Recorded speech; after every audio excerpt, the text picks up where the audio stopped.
আগরতলা। স্থানীয় সংবাদ পড়ছে চন্দন লেখাপাল। এখনকার বিশেষ বিশেষ খবর হল, ভারত ও পাকিস্তান তাৎক্ষণিকভাবে গুলিবর্ষণ ও সামরিক পদক্ষেপ বন্ধ রাখতে সম্মত হয়েছে। মুখ্যমন্ত্রী অধ্যাপক ড মানিক সাহা চক্ষু চিকিৎসা শিবির আয়োজন করার উপর গুরুত্ব আরোপ করেছেন। প্রাক্তন বিধায়ক বুর্বমোহন ত্রিপুরা আজ শেষ নিঃশ্বাস ত্যাগ করেছেন। ত্রিপুরা ক্রিকেট অ্যাসোসিয়েশন পরিচালিত মহিলাদের ঘরোয়া টি-20 সিনিয়র ক্রিকেট প্রতিযোগিতার ফাইনালে ব্লাডমাউথ ক্লাব খেলবে তরুণ সংঘ কোচিং সেন্টারের বিরুদ্ধে। এবারে আসছে বিস্তারিত সংবাদে। ভারত ও পাকিস্তান তাৎক্ষণিকভাবে গুলিবর্ষণ ও সামরিক পদক্ষেপ বন্ধ রাখতে সম্মত হয়েছে। নতুন দিল্লিতে এই বিষয়ে ঘোষণা করেন বিদেশ সচিব বিক্রম মিস্ত্রি। তিনি বলেন, পাকিস্তানের সামরিক অভিযানের মহানির্দেশক আজ বিকেলে যুদ্ধবিরতির আহ্বান জানান। তারপর আলোচনা হয় এবং একটি সমঝোতা হয়। বিদেশ মন্ত্রক স্পষ্ট করে জানিয়েছে যে গুলিবর্ষণ ও সামরিক পদক্ষেপ বন্ধের বিষয়ে দুদেশের মধ্যে সরাসরি সিদ্ধান্ত নেওয়া হয়েছে। Pakistan called the Director General of Military Operations of India at 15:35 hours earlier this afternoon. It was agreed between them that both sides would stop all firing and military action on land and in the air and sea with effect from 1700 hours Indian Standard Time today. Instructions have been given on both sides to give effect to this understanding. The Directors General of Military Operations will talk again on the 12th of May at 1200 hours. এদিকে ভারত সিদ্ধান্ত নিয়েছে যে ভবিষ্যতে পাকিস্তানের যে কোনো সন্ত্রাসী কর্মকাণ্ড তাদের বিরুদ্ধে যুদ্ধের মতো কাজ হিসেবে বিবেচিত হবে এবং নতুন দিল্লিতে সেই অনুযায়ী প্রতিক্রিয়া জানাবে। বিদেশমন্ত্রী ড এস জয়শঙ্কর আজ সামাজিক মাধ্যমে ভারত ও পাকিস্তানের সামরিক পদক্ষেপ বন্ধ করার চুক্তির কথা উল্লেখ করে বলেন যে ভারত সর্বদা সকল ধরনের সন্ত্রাসবাদের বিরুদ্ধে দৃঢ় এবং আপোষহীন অবস্থান বজায় রেখেছে। তিনি বলেন, ভারত এই অবস্থান বজায় রাখবে।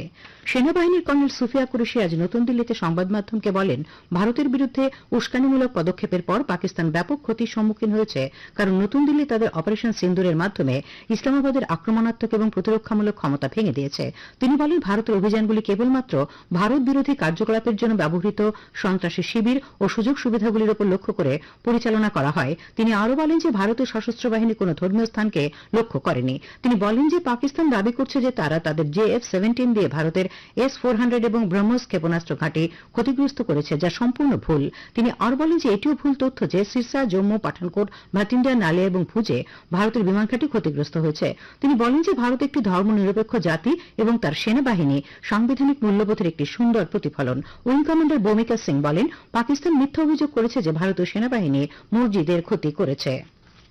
মুখ্যমন্ত্রী অধ্যাপক ড মানিক সাহা আজ আগরতলা শান্তিপাড়ার প্রবীণ নাগরিক সংঘ এবং অশ্বিনী নেত্রালয়ের যৌথ উদ্যোগে বিবেকানন্দ अफगानिस्तान बॉर्डर पर पाकिस्तान गिर गया है।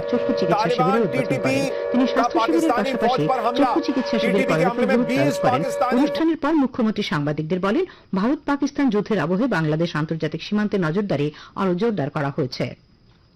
প্রাক্তন বিধায়ক বুর্বমোহন ত্রিপুরা আজ সকাল 7:21 অটল বিহারী বাজপেয়ী ক্যান্সার হাসপাতালে শেষ নিঃশ্বাস ত্যাগ করেন। মৃত্যুকালে তার বয়স হয়েছিল 79 বছর।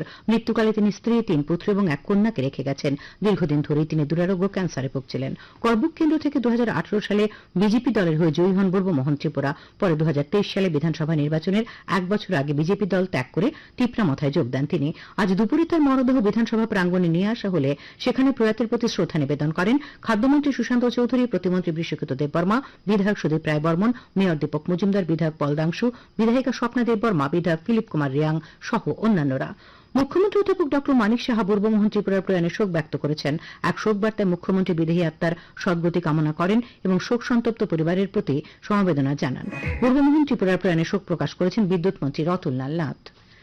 আগরতলা পুর নিগমের মেয়র দীপক মজুমদার আজ আগরতলার ধলেশ্বরস্থিত রামকৃষ্ণ মঠের সহযোগিতায় এবং কর্পোরেটর নিতু দে গুহের উদ্যোগে রামনগর বিধানসভা কেন্দ্রের রাজনগর উচ্চ বিদ্যালয়ে স্বাস্থ্য শিবিরের উদ্বোধন করেন। শিবিরে উপস্থিত ছিলেন ধলেশ্বর রামকৃষ্ণ মিশনের মহারাজ শান্তনু নন্দ মহারাজ, কর্পোরেটর তুষারকান্তি ভট্টাচার্য, মনোজকান্তি দেবরায়, বিদ্যালয়ের প্রধান শিক্ষিকা শুক্লা দামপাল সহ অন্যান্য বিশিষ্টজনেরা। শ্রী মজুমদার বলেন, স্বাস্থ্য শিবিরগুলি দরিদ্র মানুষের তাৎক্ষণিক স্বাস্থ্য সেবার প্রয়োজনীয়তা পূরণ করে। এই শিবিরে আজ 50 জনের মতো চিকিৎসা পরিষেবা গ্রহণ করেন। পাকিস্তান মাদকপুষ্ট উগ্রবাদীদের দ্বারা পেহেলগাম হামলার প্রতিবাদে আজ আগরতলায় বিক্ষোভ মিছিল এবং সমাবেশ করে রাষ্ট্রীয় সনাতনী সেবা সংঘ। এতে অংশ নেন বিধানসভার উপাধ্যক্ষ রামপ্রসাদ পাল। তিনি বলেন, সনাতনীরা সকল ধর্মকে শ্রদ্ধা করে, কিন্তু দীর্ঘকাল ধরে সনাতনীদের উপর আক্রমণ চলছে। এই হামলা সহ্য করা হবে না। আজ রবীন্দ্র শতবার্ষিকী ভবনের সামনে থেকে মিছিল শুরু হয়। মিছিলে হিন্দু সনাতনী সাধু, সন্ত, সন্ন্যাসীরা অংশ নেন। আকাশবাণীর সংবাদের আপডেট পেতে লগ ইন করুন www.newsonair.com এবং নিউজ অন এয়ার অ্যাপ এবং টুইটার ও ফেসবুক প্ল্যাটফর্ম। প্রদেশ বিজেপি সভাপতি রাজীব ভট্টাচার্যের পৌরোহিত্যে আজ দলের সদর কার্যালয়ে সকল মোর্চা সভাপতি এবং প্রদেশ পদাধিকারীদের নিয়ে এক গুরুত্বপূর্ণ সাংগঠনিক বৈঠক অনুষ্ঠিত হয়। বৈঠকে আগামী দিনের বিভিন্ন সাংগঠনিক কার্যক্রম সহ অন্যান্য বিষয়ে আলোচনা হয়। শ্রী ভট্টাচার্য বলেন, বৈঠকে রাজ্য দলকে কিভাবে আরো শক্তিশালী করা যায় তার উপর আলোকপাত করা হয়েছে। আর্ট অফ লিভিং আগরতলা চ্যাপ্টারের উদ্যোগে জুসাবাজার রামকৃষ্ণ সেবাশ্রমে বিনামূল্যে স্বাস্থ্য শিবিরের আয়োজন করা হয়। শিবিরে শতাধিক লোকজনদের বিভিন্ন রোগের চিকিৎসা পরিষেবা প্রদান করে বিনামূল্যে ওষুধ বিতরণ করা হয় বলে জানিয়েছেন আর্ট অফ লিভিং এর আগরতলা চ্যাপ্টারের পক্ষে সুমিত দাশগুপ্ত এবং রামকৃষ্ণ সেবাশ্রমের পক্ষে শঙ্কর গুপ্ত।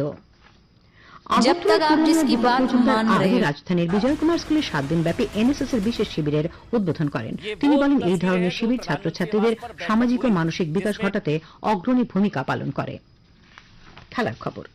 ত্রিপুরা ক্রিকেট অ্যাসোসিয়েশন পরিচালিত মহিলাদের ঘরোয়া টি20 সিনিয়র ক্রিকেট প্রতিযোগিতার ফাইনালে ব্লাডমাউথ ক্লাব খেলবে তরুণ সংঘ কোচিং সেন্টারের বিরুদ্ধে। আগামী 12 মে ফাইনাল খেলা হবে। এমবিবি স্টেডিয়ামে আজ আসরের 2টি সেমিফাইনাল হয়। প্রথম সেমিফাইনালে ব্লাডমাউথ ক্লাব 53 রানে মৌচাক ক্লাবকে পরাজিত করে। পরে একই মাঠে দ্বিতীয় সেমিফাইনালে তরুণ সংঘ কোচিং সেন্টার 12 রানে এগিয়ে চলে সংঘকে হারিয়ে দেয়। আবহাওয়া। আগামী 24 ঘন্টায় রাজ্যের সব জেলায় গরম এবং বাতাসে আর্দ্রতা থাকা সতর্কবার্তা জারি করেছে আবহাওয়া দপ্তর। এছাড়া রাজ্যের খোয়াই, পশ্চিম সিপাহীজলা, গোমতী এবং দক্ষিণ জেলায় বিক্ষিপ্তভাবে বজ্র বিদ্যুৎ সহ বৃষ্টিপাতের সতর্কবার্তা জারি করা হয়েছে। আজ দিনে সর্বোচ্চ তাপমাত্রা ছিল 38.5 ডিগ্রি সেলসিয়াস এবং সর্বনিম্ন 28.2 ডিগ্রি সেলসিয়াস। আগামীকাল সর্বোচ্চ তাপমাত্রা 37 ডিগ্রি সেলসিয়াস এবং সর্বনিম্ন 25 ডিগ্রি সেলসিয়াসের কাছাকাছি থাকতে পারে। শেষ করার আগে খবরের বিশেষ অংশগুলি আরেকবার। ভারত ও পাকিস্তান তাৎক্ষণিকভাবে গুলিবর্ষণ ও সামরিক পদক্ষেপ বন্ধ রাখতে সম্মত হয়েছে। মুখ্যমন্ত্রী অধ্যাপক ড মানিক সাহা চক্ষু চিকিৎসা শিবির আয়োজন করার উপর গুরুত্ব আরোপ করেছেন। প্রাক্তন বিধায়ক বুর্বমোহন ত্রিপুরা আজ শেষ নিঃশ্বাস ত্যাগ করেছেন। ত্রিপুরা ক্রিকেট অ্যাসোসিয়েশন পরিচালিত মহিলাদের ঘরোয়া টি20 সিনিয়র ক্রিকেট প্রতিযোগিতার ফাইনালে ব্লাডমাউথ ক্লাব খেলবে তরুণ সংঘ কোচিং সেন্টারের বিরুদ্ধে। স্থানীয় সংবাদ আজকের মতো এখানেই।